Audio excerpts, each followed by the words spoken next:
مرحبا أصدقائي الأعزاء، اليوم سأريكم وصفة أكثر تعقيداً قليلاً. أكثر تعقيداً من المعتاد. كيف تصنعون كرواسون شهي في المنزل؟ كرواسون مخبوز بطريقة البريوش، وهو شهي جداً، وربما أفضل من كرواسون مخبزكم. لنبدأ فوراً. لهذا سنحتاج إلى دقيق أبيض،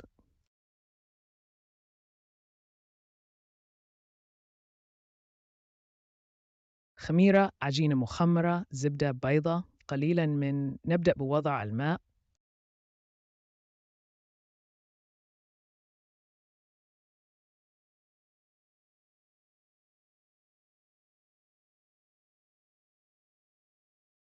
ثم المتاب والخميرة التي أفتتها قليلاً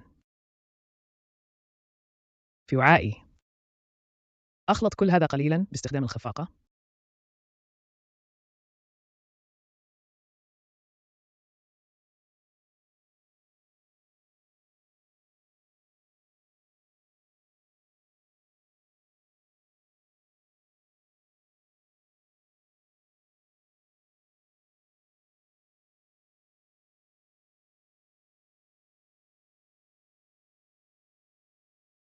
بعد ذلك أخفق كل هذا قليلاً، ثم سأضيف الدقيق إلى العجينة. هيا تعال، ها هي الملح والبيضة. والسكر.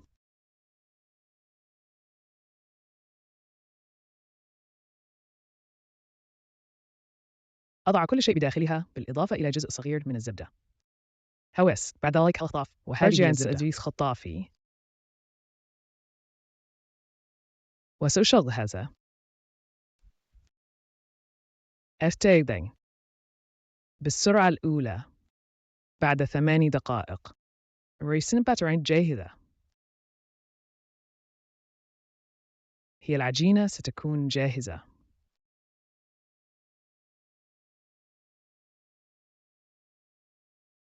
وسننتقل إلى 8 دقائق. السنة البورش من الشجرة سنجهز الحافة من ورق الزبدة وتقوم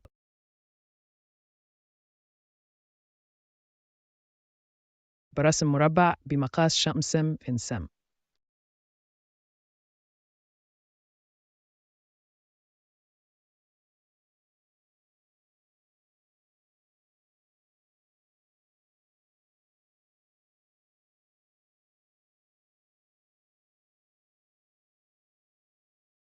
ستفيون للساب فمن بورمبري.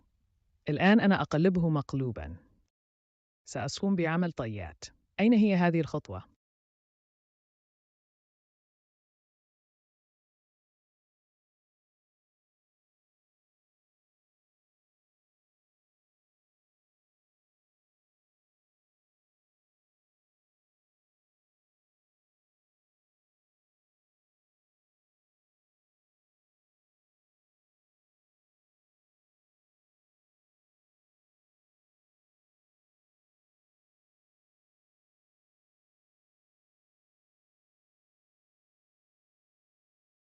Listener Morts Eshu Saftru.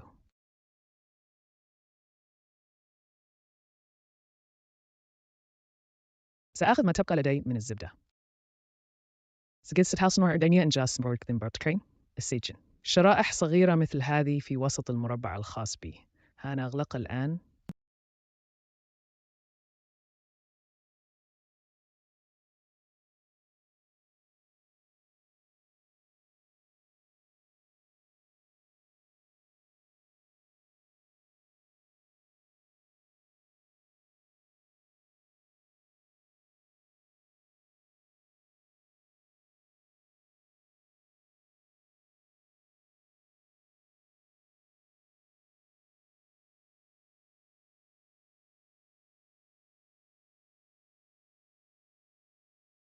أدزير هكذا يدو ومواشكر بسويتي شروات كدلوحا واحدا. ونرى forth and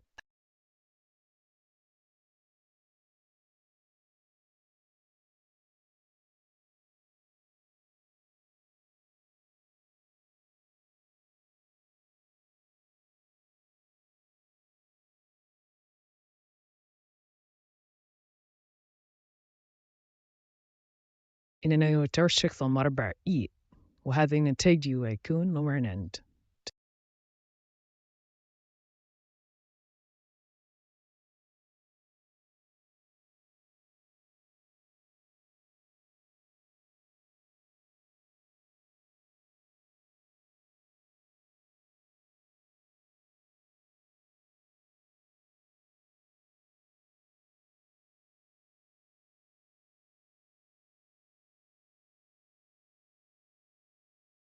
وهي هو الآن مربعا جميلا، أو على الأقل تقريبا مربعا.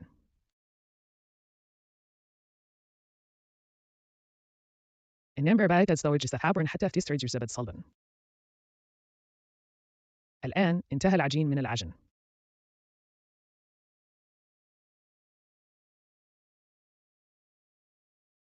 سأخذها وسأعمل عليها قليلا، وهي ليست معجونة كثيرة. لا يجب تعجن كثيرا، فقط بين دقائق في البداية تكفي. أضعها على صحن فوق لوح خشبي وأفردها بشكل متوسط.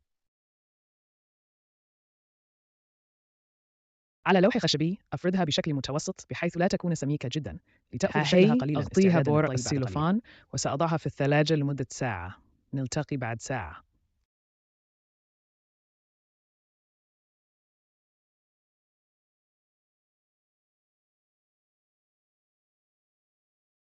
عجينتي قضت ساعة في الثلاجة. حسناً، تساعدنا streamen the last to me. نرى أنها مسترخية جيداً. هذا رائع. نامست انتظر مرفد كذلك.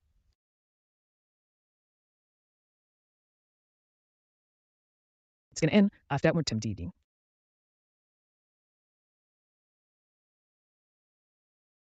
إن بورمينين يتعقدني زريتي التسق سأستهم رقم سن السنم على سيتولرج تفسق. هاي.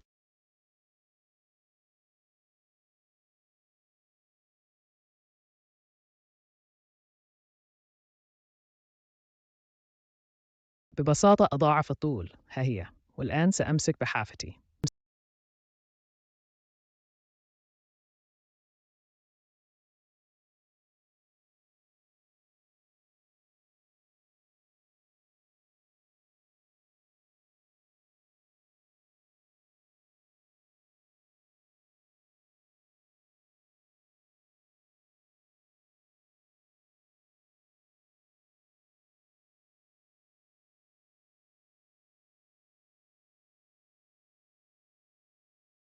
الزبدة التي كانت في الثلاجة منذ ساعة وقد صلبت جيداً.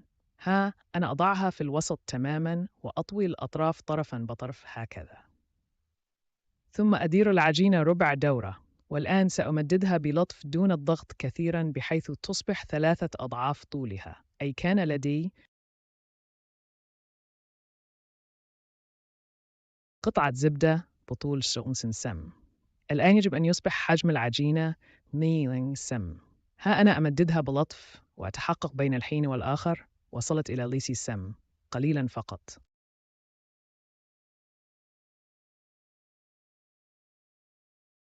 طرف كهذا وها هي.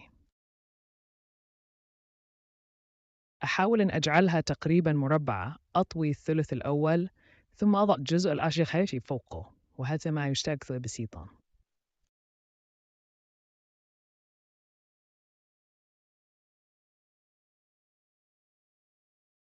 بعد ذلك أعود إلى لوح التقطيع وأضع قليلاً من الدقيق عليه، ثم أضع العجينة فوقه مرة أخرى.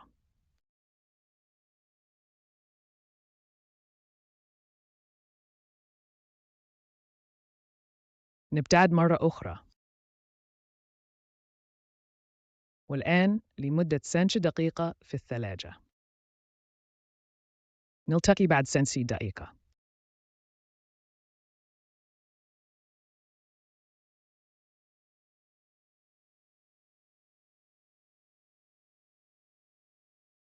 بعد نصف ساعة في الثلاجة ها أنا مع العجينة. هي بحالة جيدة.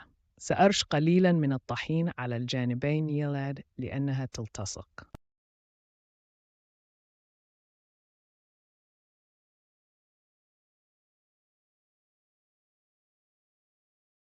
وبالطبع في هذا الاتجاه أقوم بتمديدها. ليس straight من هذا الجانب. Maar is de koning تمث إنها fortune.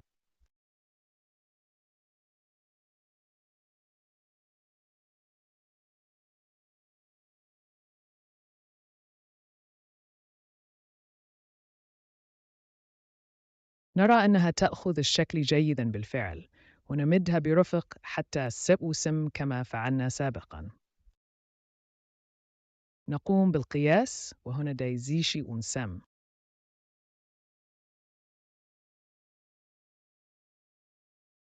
استخدم كمان أن كور مستطيلة قدر الإمكان وطيماوثر ويثيوثها الشيء كزسك بفينتان.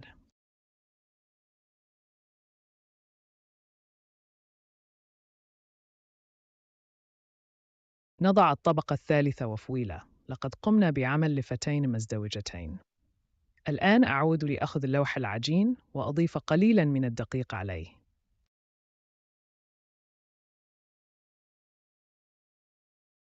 نبتعد مرة أخرى لمدة نصف ساعة، ثم سنضع هذه العجينة في الثلاجة. نلتقي بعد نصف ساعة.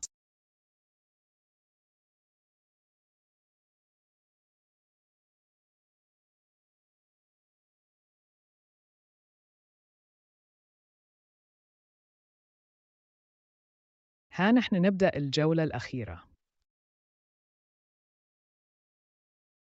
أعيد أخذ العجينة التي استراحت جيداً. أضيف قليلاً من الدقيق لكي لا يلتصق. بالطبع، أنا أمدده هكذا. بايس ماخسن تيتو إذا سمرد. هذا رائع. نوما؟ بحذر، نحاول أن نجعل الأطراف مستطيلة قليلاً. نتحقق من الطول حوالي سم وهذا مناسب.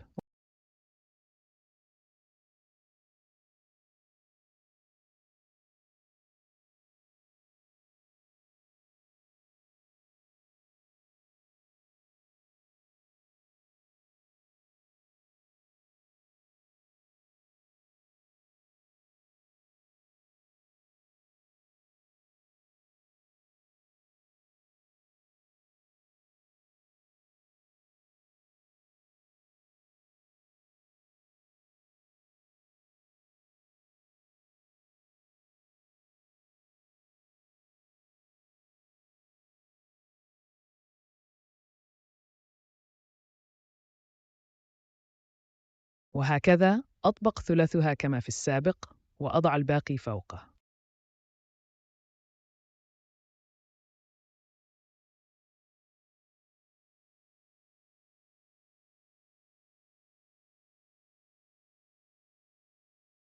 وها هي العجينة الخاصة بي قد انتهت. الآن أعيدها إلى لوح التقطيع الخاص بي. أجريها بورق التغليف البلاستيكي فوقها. سأضعها في الثلاجة حتى الغد. وسنلتقي غدا لصنع الكرواسون الخاص بنا. نحن بعد يوم. عجينة جميلة لقد تخمرت في الثلاجة. إنها رائعة. سأضع القليل من الدقيق هكذا وسأمدها محاولاً الحفاظ على نفس العرض هنا. أخذ النشابة وأفعل ذلك بلطف.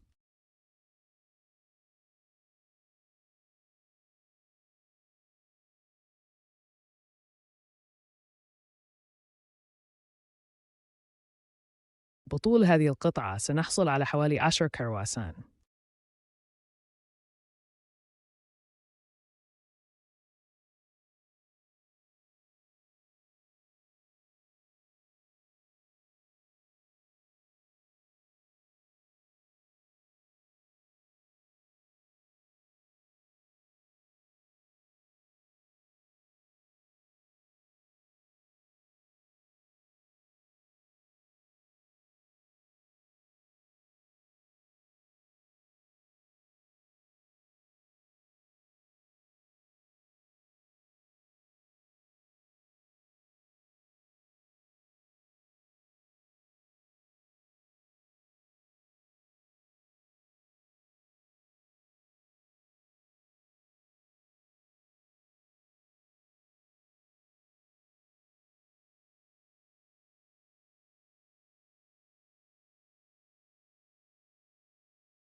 سنصنع مثلثات بارتفاع حوالي 12 إلى 13 سم، لذا يجب أن يكون العجين ممدوداً لطول حوالي 60 سم.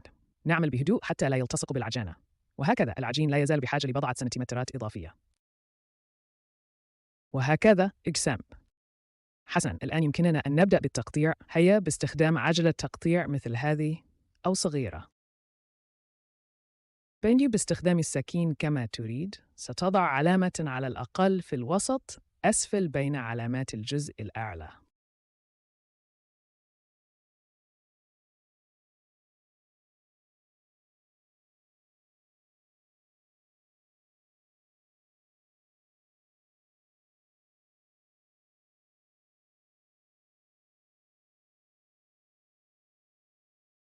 وستقوم بصنع اثنين مثلثية إمانة ثانوياً. Romadreld strategy der järndisning här en gick the torsion i wattest stab by tablet lits be an breadtick. التطور بيصير على لا تريدين ليت نصنعها بهذا.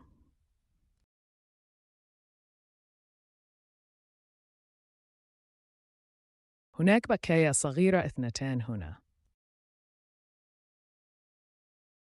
ذلك الموجود في الطرف هو أرفع قليلاً. سوف نكمله هكذا.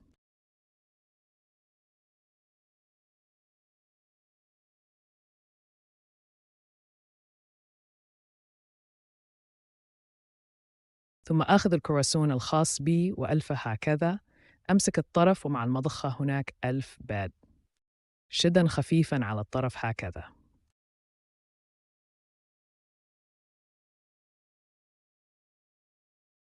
هناك وأسحب بلطف. أولاً حف. البسية ستكون جميلة جداً. يماس رينكس. تضغط قليلاً بكف اليد مع الاستمرار في شد الطرف. ها هي دائماً القمة. هيا.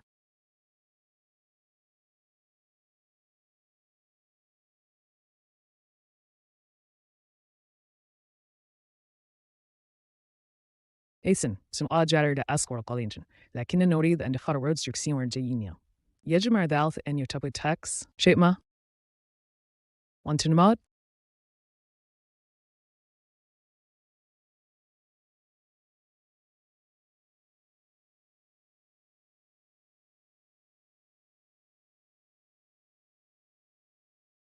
نحن نصل للنهاية. سنضع بقية صغيرة في الزاوية هناك.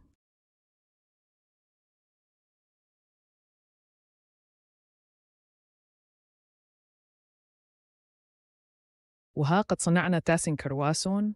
عدد نصنع بين تاسن و 12، لكن هذا جيد. الآن سنضعهم على الصينية. على صينية وضعت عليها ورق الخبز. سكرواسوناتي أشد قليلاً وأقوسها برفق.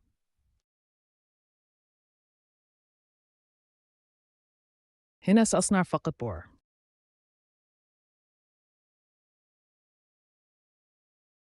هذا كاف تماماً. هذه كرواسونات كبيرة.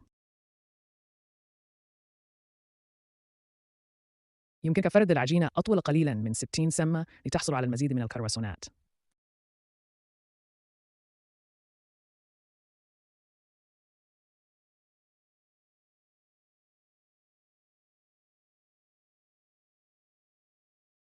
لا مشكلة. سأضع هذه الكرواسونات لوحة صغير مغطى بورق زبدة هكذا، ثم سأضعها في الفريزر. بهذه الطريقة عندما أرغب في تناول الكرواسون مساء قبل الذهاب إلى النوم أكون جاهزاً. الكرواسون الخاص بي وضعه الصينية وأغطني بغلاظ. ومتى استيقظ التويث لجذابة وسهمرت وهي جاهزة الخبز يذهب إلى الفريزر. بالطبع يجب أن تجمد.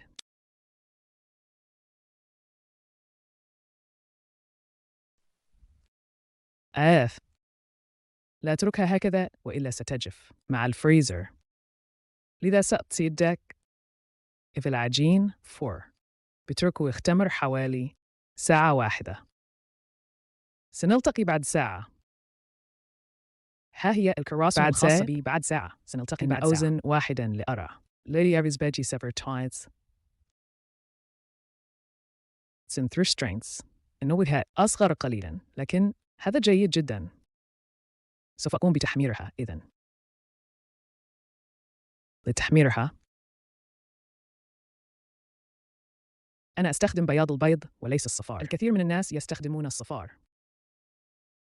كان يجب أن تعرف أن ميمر الصفار يعطي فقط اللون. إذن الكروانين بيتم يجري نفبزها في فرن حار حد ما تهنت. يزدو تحته لارفين أكثر من ينبغي. وإلا أستبدون إكنو محض القرن. تحيط بياض بيضة. ضع قليلاً جداً من الملح فيه فهذا يذيب البياض ومزكيب به قليلاً وهكذا تنتهي ثم ادهن به وسترى أن لديك لوناً ذهبياً لامعاً وليس محترقاً.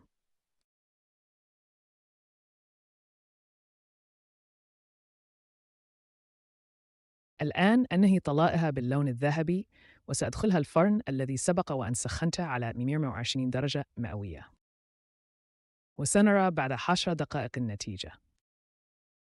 ما أعتقد أنه سيستغرق حوالي 5 دقائق، لكن اسمه تتبقوا فوق. سأضع هذا في الفرن. وصفة العجين: 16 جرام من الماء، 60 جرام من الحليب، 20 جرام من الخميرة، 20 جرام من العجينة المخمرة، 20 جرام من السكر، 7 جرام من الملح، 50 جرام من البيض، 18 جرام من الزبدة، 190 جرام من الدقيق الأبيض. للفرد: زبدة الفرد 100 جرام من الزبدة. زبدة الفرد 100 جرام.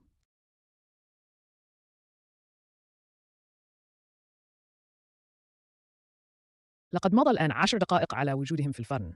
انظروا إليهم. كرواسوناتي جميلة. يحتاجون إلى دقيقة أخرى. خفضت حرارة الفرن إلى 180 درجة. ها هي كرواساتي جميلة. الآن لم يتبق لي سوى أن أتركها. تترك لتبرد لتناول فطوري الصباحي. سأستمتع. ألقاكم بعد قليل. عندما تبرد. في هذه الأثناء سأضعها على رف لكي تبرد بشكل أفضل. كرواساتي باردة الآن دافئة الآن. أريد أن أقطع واحدة لأريكم.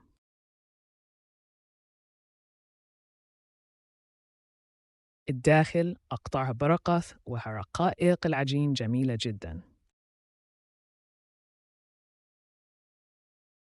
يستحق محترفة. وأؤكد لكم أن هناك مخابز لا تستطيع أن تفعل نفس الشيء. الآن إيديز برنوينيستا. وأتمنى أن شهية طيبة. آمل أن تكونوا قد استمتعتم بهذا الفيديو. الآن بعد أن أعجبكم هذا الفيديو وأقول لكم إلى اللقاء في فيديو قادم.